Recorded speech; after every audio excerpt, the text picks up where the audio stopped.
really responded. We hadn't been challenged all year, and I was concerned with so many new faces about what that response would be. And today, I think you saw a team that's committed to each other, a team that responds, a team that's never out of the fight. They took some of the things that we really talk about. We talk about the swing 8. We end up winning the swing 8, 10-0 right there. We talk about forcing turnovers, obviously 2-0. And then we talk about, as an offense, you always want to finish the game with the ball in your hand. Today reminded me of the Middle Tennessee game last year, where, if we give them the ball back, they've got all the momentum. We're not playing the way we need to on defense right there in that last instance.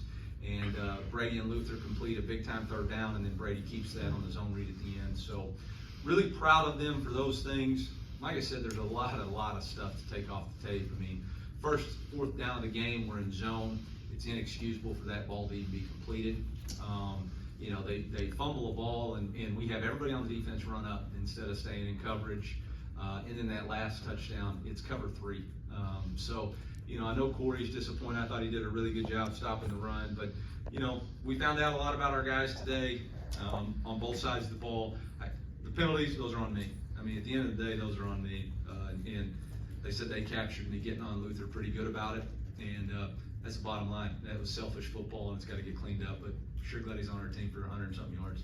So with that, I'll take it for questions. Eli, you mentioned the defensive approach a little bit. Can you address kind of what the plan was? It looked, that you rushed 3 a lot of the day, just trying to keep him in the pocket. Yeah, anytime you rush past an athletic quarterback like that, then you're playing with 10. And so we felt like that we had an advantage if we would keep him in the pocket. We did that for most of the game. You just can't bust coverages when you're doing that. So I thought they had a great plan, obviously. At the end of half, to be able to stuff them right there, get us the ball back, go down and score. Second quarter, third quarter, they really didn't do anything. Just, you mentioned it there. What did you see on those 2 busted coverages? Just eyes in the back of it. So stuff that's got to get addressed. Coach Blake Craig had an incredible game. He had Blake Craig, difference in the game. What does that mean for your team to have some sort of? Yeah, I think there's a lot of questions about his field goals last week, and I said I wasn't really concerned about it because I know he's got the leg for him to hit that 57-yarder at the end of half. I think gave our team a lot of confidence going into the half, and it had an excellent game today. Coach, the rushing lanes for Nate and Marcus were pretty wide from the get-go. Talk about your offensive line at the point of attack today. Yeah, I think they did a really good job. Obviously, we got our outside zone working, and Nate and Marcus both do a really good job countering it. I thought the offensive line, we weren't able to get up to the second level as effectively in the second half, and we weren't finishing our blocks right there in the fourth quarter. But again, did enough to win the game. Coach, you talked about wanting to see what the response would be from your team. At what point did you feel confident that it was the response you were looking for? When they went down and scored, our offense went down and kicked the field goal. I felt like we were going to be fine moving the ball. It's just a continued, missed execution here, and that stuff's going to have to. If we want to be the team we want to be, we got to take personal responsibility in that. So. How much did the game kind of shift when somebody's on Trevez's interception? I think it shifted a whole lot. We just kicked the field goal. Trevez gets the interception. Great return yardage. I'm not sure. I think it was a 3 or 4 play drive right there. I told everybody on the headsets that we were going to go for 2 when we scored the next possession because I just felt like we had fought so hard to get back in there. I wanted the game to be tied. So was really proud of Vez for setting us up, the offense for responding, and then the execution of the 2-point play. A lot of defenses are focused on him, and that's going to be increasing. But would you like to see Luther get more involved earlier in the game? And is that something that is a focus for you guys? I don't think he had a touch in the first until like second with you. We got a lot of really good players, and the ball finds the players it's supposed to it's supposed to. If we were talking about the end of the first half, I would be concerned, but I'm not concerned. There's a couple of plays that were designed for him to be option A or B right there, and the quarterback, the other guy was open. So it is what it is. He has to maximize his opportunity, and he's got to stay disciplined in the third quarter.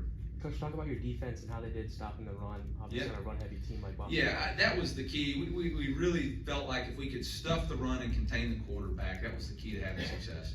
And we really did that. We stuffed the run, we contained the quarterback after that first drive. I felt like we got into a rhythm of really compressing him in the pocket, and that was really the key for us. So, The 2-point play, go for 2 4th downs there on kind of that last drive. Is that just an approach of, we're trying to end this, you know, without them getting a chance? Well, the approach right there was the ball was like at the 37, and there's no real statistical difference between being up 13 or 10. In fact, you could argue it's worse for you to be up 13 than 10, because they know that there's no longer a 3rd down component. They got to go for it on 4th down, so at that point, without, you know, really being able to flip the field, felt like at 4th and 4, that was a very makeable 4th down. Same thing on the 4th and 2. When we didn't get it on the 3rd and 4, and we actually lost 5 yards at that point, it was going to be better off to take the points. Eli, on the 2-point play, just curious what you saw, maybe pre-timeout and how that play sort of developed. We lined up wrong. Yeah, that's why we had to call timeout. We lined up wrong. We talked about halftime adjustments. What was there an adjustment? Was there a mindset difference between the first and second quarter? Because it flipped quite a bit between the first and second quarter. You get 14 points go up at half. Again, guys, you know, it was the first time that we had to face some adversity, and I think everybody kind of had to settle into what that fist fight was going to be. And that's really what happened. We kind of settled into what the fist fight was going to be and what we were going to have to do in order to respond. I knew it was going to, obviously, I thought we would start faster than that, but we didn't. And so that's the response. You know, said in the locker room, it's great to be 3-0, but there's got to be a lot of improvement in order for us to take on the SEC, which is what next week is. Coach, 12 plays at 10 yards or more. How does getting those chunk plays kind of open up the flow of the offense? Yeah, I thought we did a better job of creating some explosives in the pass game. Obviously, Luther had the big one. Mookie had 2, you know, and then some of the run lanes. So those are always important. Got to keep searching for them. 22 carries for Nate Noel. Big game for him, 121 yards. Just kind of talk about him, and do you consider it at this point kind of riding the hot hand as far as Nate's carries? I think he got really hot on the outside zone, and he's just got so much experience carrying that play. We felt like it was going to be an outside zone game, and so that's kind of where we were going with him. Obviously, Nate or Marcus did a really good job getting his shoulders down, and I believe that last drive of the game was Marcus getting us the dirty 8 yards, and then obviously Brady finishing off right there. So, you know, it's going to be whoever fits the strengths the most. So, you know, hot hand, scheme, decision, whatever. Getting Brett back, do you feel like he got into the flow of the game and came out of unscathed? Yeah, I haven't gotten any updates on injury report. Had a couple of catches. We had a couple more design plays in there that we just didn't get to. It's always great to have him back. We were a little bit worried about making sure we didn't do too much with him in the run game just because of that shoulder. But every week, you know, every day he's getting a little bit stronger. So always good to have him back. How important did you think the timing of the Drayden Norwood pick was, especially after the last offensive series and what happened there? I mean, anytime you get turnovers, I think we turned it into 3 points right there. That was the one we went for it on 4th down twice was awesome. It was really good because we had done the exact same thing. When he scrambled, we all just took off running like a young Little League football team chasing the ball. So fortunate for us that Drayden had enough wherewithal to stay in zone. You mentioned the response of your team, especially with so many new guys. Is that just, you can't replicate that in practice, right? You have no idea. You have no idea. And you got to remember, I got new staff members. I got a lot of new staff. I got a lot of new players. And so for us to have to face some adversity and then figure out who we are, who we can count on, what are you going to do when your back's against the wall and you're tired, I think was really important. And then, you know, guys who fell short of the standard today, they got to look themselves in the eye, look themselves in the mirror and say, I'm going to pick myself up and figure out how to improve and not let this happen again. Coach, with some of the new staff, what did you see from Coach Batoon today and how he was then able to respond? That dude's cool as a cucumber, man. Nothing phases him. I mean, just up there dialing up great calls. He did lose a little bit on the last coverage bust, but you know, he's a vet. I can't say enough great things about him and the calming presence and the tactical advantages that he gives us.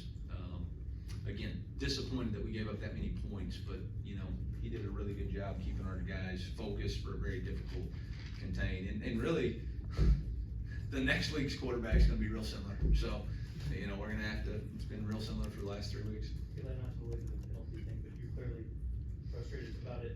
Were you worried for a second that Luther might be out of the game after that second flag in the third there?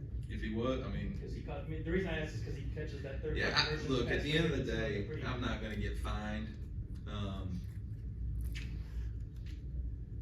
The same crew that had the, Georgia Clemson game, so, don't know, ACC crew, same crew as the Georgia Clemson game. That's it for Coach, thank you. Chief, good job, yeah.